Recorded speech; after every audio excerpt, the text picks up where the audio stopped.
In this video, we're going to look at muscle contraction and the proteins that are involved in muscle contraction. So to start, we're going to take a very zoomed out look at the muscle, as shown here.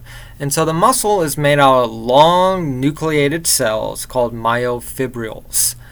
These are 20 to 100 micrometers in diameter, and they will run the whole length of the muscle. So this is like a whole cell that we're looking at. And it's striated, which means we have these bands here. And they're striated by A bands and I bands. So it is a repeating pattern. I band, A band, I band, A band, so on and so forth. Now the unit of the muscle is called a sarcomere, and it runs I band to I band. That is one sarcomere.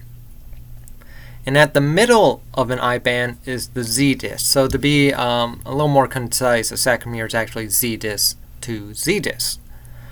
In the A band, that's bound to the M disc, which is known as the H zone.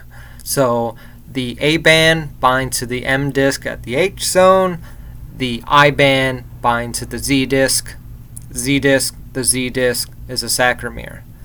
Now the A band is made out of thick filament, and it's 150 angstroms in diameter, and the I band is your thin filament, roughly 70 angstroms in diameter. Now the thick filament is made out of a protein called myosin. Myosin has 6 polypeptide chains. So here's the structure of myosin. Here's another cartoon structure of myosin. 2 heavy chains, which are the light blue and light red here, 220 kilodaltons, and 2 pairs, so the yellow is one pair and the purple is another pair, of light chains that wrap around the myosin head, the N-terminus ends.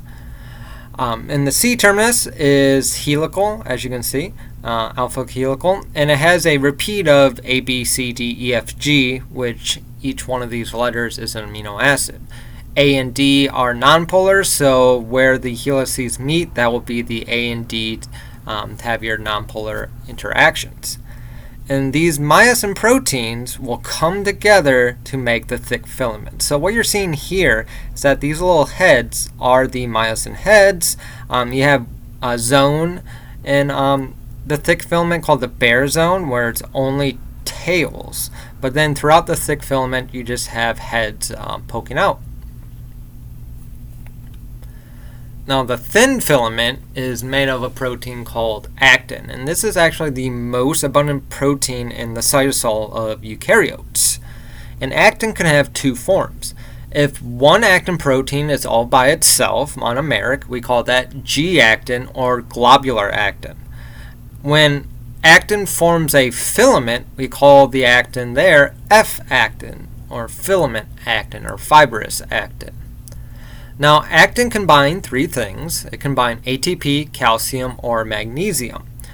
In the globular form, actin will have ATP, and once it becomes F-actin, that's when ATP will hydrolyze to make ADP and inorganic phosphate.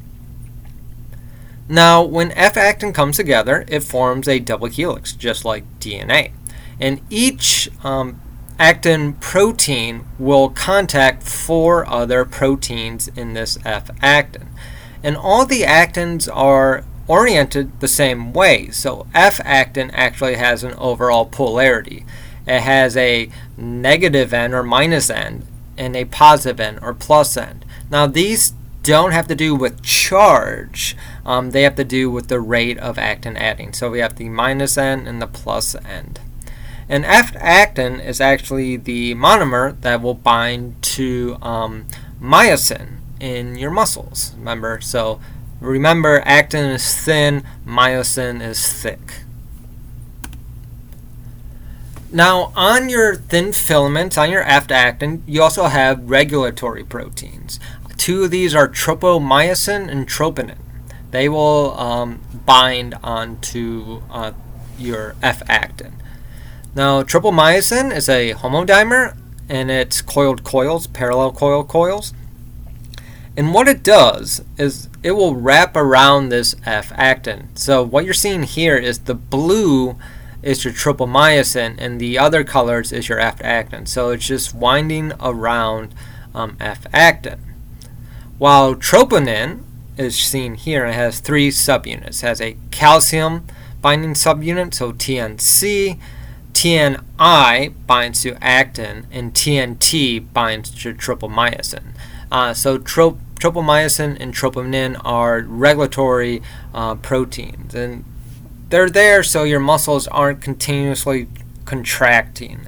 They are there when you're not using your muscles, so you don't have any unwanted contractions. Now, there are actually a lot of other proteins that we're really not going to go into depth on, but I've just listed them here for completeness. You have alpha-actinin, which is a homodimer in the Z disc. This cross-links your F-actin.